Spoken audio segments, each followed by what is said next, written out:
All right, hi guys. So I am Maleficent. Just give you an idea, but I will be posting the whole picture so you can see the whole thing.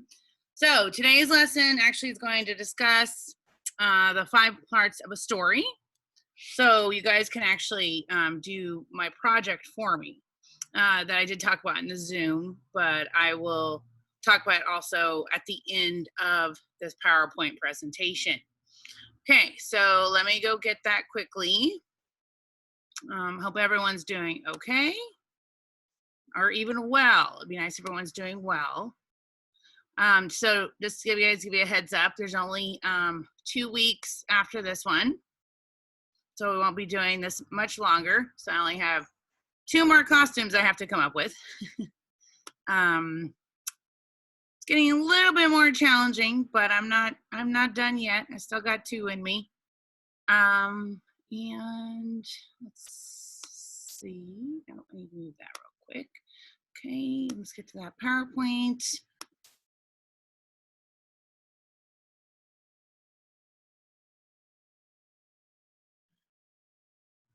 Almost there. All right, 5 parts of a story plot. Okay, so there I am in the corner. You can still see me. So let's look at our 5. Well, as soon as it loads, give it a second. Okay, so we're going to talk about story plot. Now, over the last 5 weeks, I've actually read you the story of Macbeth. Now, I didn't read it as the play because honestly, most of you would not have been able to understand it, and play is just not that good when you read it as a play. It needs to be performed as a play. That's the art form of plays. Now, so let's go on to our first one.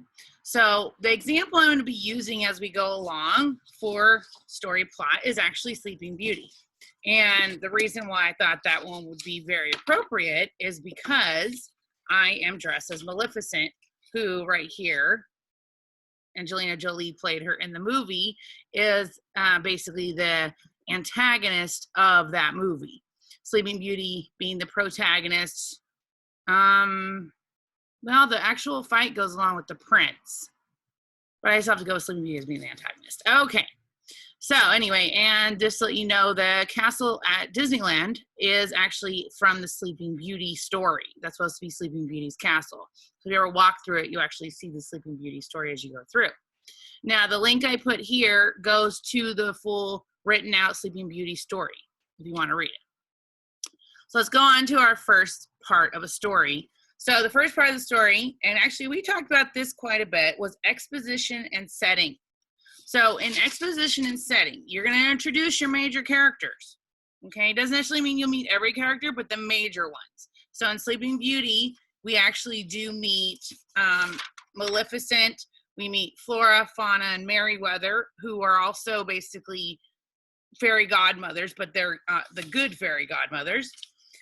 We also meet Aurora. She's being born. She's an infant. Aurora is one who they call Sleeping Beauty.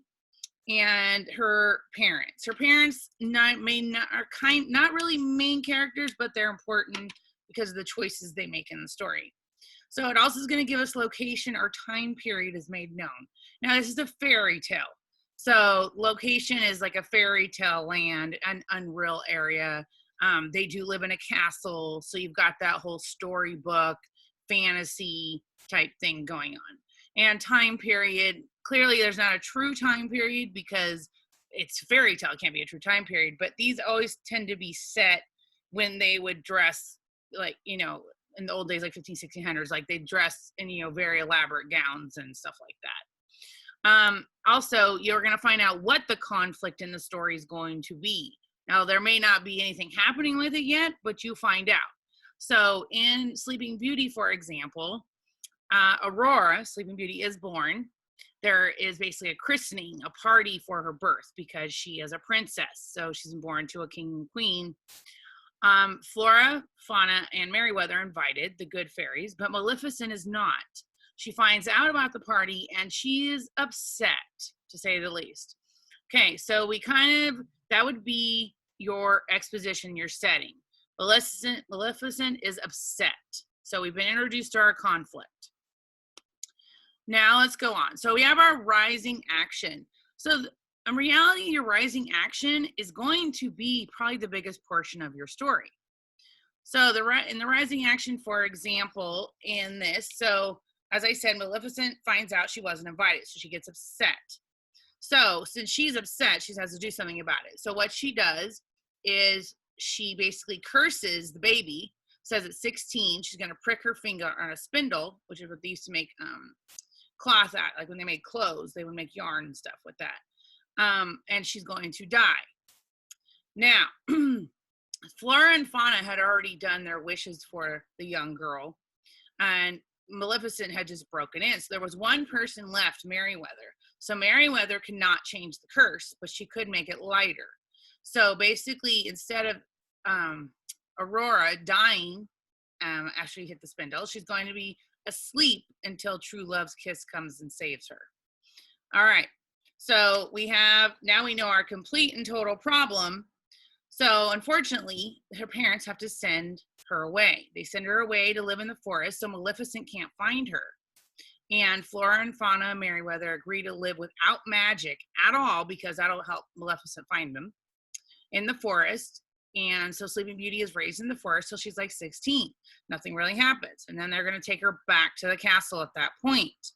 And the father does have every spindle in the country burned and gotten rid of, hopes that there won't be one. So everything, all this stuff is leading up to this, to the climax. So this is a big portion of the story leading up to the climax. So they go live with her. Also, so one day before she's 16, she goes out in the forest, and then they take her back to the castle, Aurora. Now, Aurora, when she's in the castle, Maleficent has found out about her because Flora and Fauna got in a fight over the color of her dress for going back to the castle, and they used magic. Pink, blue, pink, blue, pink, blue. Anyway, so in the castle, Maleficent knows she's there, so she gives a big green spinning ball, and basically Aurora's hypnotized by it.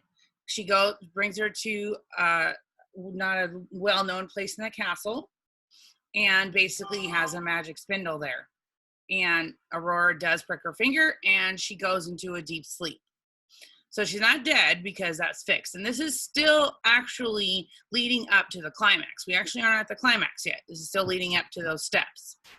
So she's in deep sleep. Flora and Fauna decided to put the whole country asleep. And she had been betrothed, meaning they'd planned to have her marry this other prince prior to that when she was a baby. So she actually did end up meeting the prince all on her own, not knowing he was a prince, but she didn't know she was a princess until at this point in the story anyway. And so true love's kiss can save her. So Flora and Fauna go to find the prince. The prince basically then is found by Maleficent. So Maleficent takes him to the castle, and in the castle, he is under lock and key. And then Flora and Fauna get him released, but clearly not released in a way that Maleficent likes. He gets to escape. So what she does is she fights him. Now this is basically where the climax happens. Maleficent turns into a dragon. Oh, okay, moving on to climax now. So after all that, now we have climax. So the protagonist or hero, our main character, deals with the culmination of events. The most difficult challenge happens and has a result. Challenge could be a fight, a discovered piece of information. This could be the climax, because love stories are not the same as like stories where there are superheroes and villains, stuff like that. Now, so she actually does everything she can to kill the prince. She turns into a dragon. She has the forest chasing him. It's a huge fight between the two of them, and he ends up stabbing her in the heart, and she dies. So that is the end of the climax. So the prince is now free to go kiss Aurora. So now that big old fights happened and ended, we've come to the climax. We have to come to our falling action. So our falling action is this happens immediately after the climax and deals with the consequences. So the consequences is Maleficent is dead. The prince now needs to get to Aurora and kiss her, so she will wake up, and then they can actually wake up everyone in the country as well, because they put everyone to sleep So they didn't know what to do. So he goes and he kisses Aurora, and she wakes up. And so no longer is the country asleep. All the threats gone. Maleficent's dead. And then we have the last item, a resolution. So this means all the loose ends are tied up. Everything was resolved in one way or another, and life goes on. So at the very end of Sleeping Beauty, they are actually, her and the prince, Aurora and the prince, are dancing around the floor, and everything is wonderful and copacetic. The country is happy. The king and queen can see their daughter. There's no threat anymore. And the two fairies, the one who likes pink and one's like blue, they're actually using their little wands and changing her dress as she dances. So that would be your resolution. All is at peace in the kingdom at this point. Okay? So those are the 5 parts of a story plot. So what your job is to do is to find these 5 stories in 5 parts of Macbeth. So you need to find, let's go back one more time, the setting, exposition, the rising action, the climax, the falling action, and the resolution. Now, the way you're going to relay this information to me is one of 2 ways. You can either write 2 to 3 paragraphs explaining each and every part of this and determining which one's which and explaining it to me. Or you can do it as an illustration. So each one of these parts, so basically you'll have to have a minimum of 5 illustrations. An illustration for setting, an illustration for rising action, an illustration for climax, an illustration for falling action, and an illustration for the resolution. Now, I didn't say drawing because you don't have to draw per se. I'm okay with you actually finding pictures online, using some sort of graphics, if this is something you're good at. And I'd love to see what you'll be able to do with that. I will, again, give you more of a rubric to make it a little bit easier. And the assignment, I'll have it spelled out. And then my last page here is plot explanation. If you want it further broken down, this is a link you can hit on if you'd like to do that. So that'll be your actual final project assignment, is to give me the 5 parts of the story plot for Macbeth, and then the 2 different ways that you can do it. Anyway, so I'm going to go ahead and shut this down. And it's been lovely. We've only got 2 left to go. All right.